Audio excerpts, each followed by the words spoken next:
Nyom aduasan kron.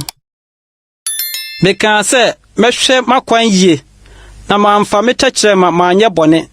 Mede nareka beso mano se obonefo wo manim yi. Medane mum meye kom. Mimu amano papa ho. Nanso meyi amu ye den. Makoma ye hyeresere wo mimu. Meredwendwene no na ogya no redere. Na mede metechre ma mekasai. Awurade ma menhunu mawieye. Na menna kakra wasusuo no. Ma menhunu mechere a ma mechere. Hwe waye menna nsama pe. Na memfie nya hwe wanim.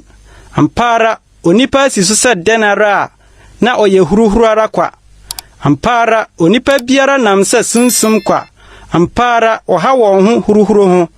Ohyeda so na onim de obeboa no.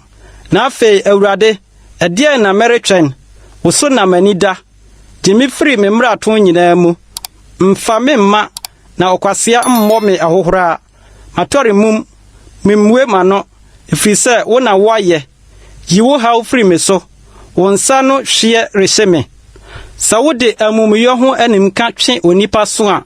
Wo ma na ho ofa hye sɛde nweweboa yo. Ampara nipa nyina ye ahuruhuro. Awurade tie me mpaebɔ. Na ya so tie me sufrɛ. Mmua wa no minisuo ho. Na meye wo hoho. Meye omamfrani se magyanom nyina. Yiwani free me so. Na mente manim. Ansa na mafiri ha. Na wanhu me bio.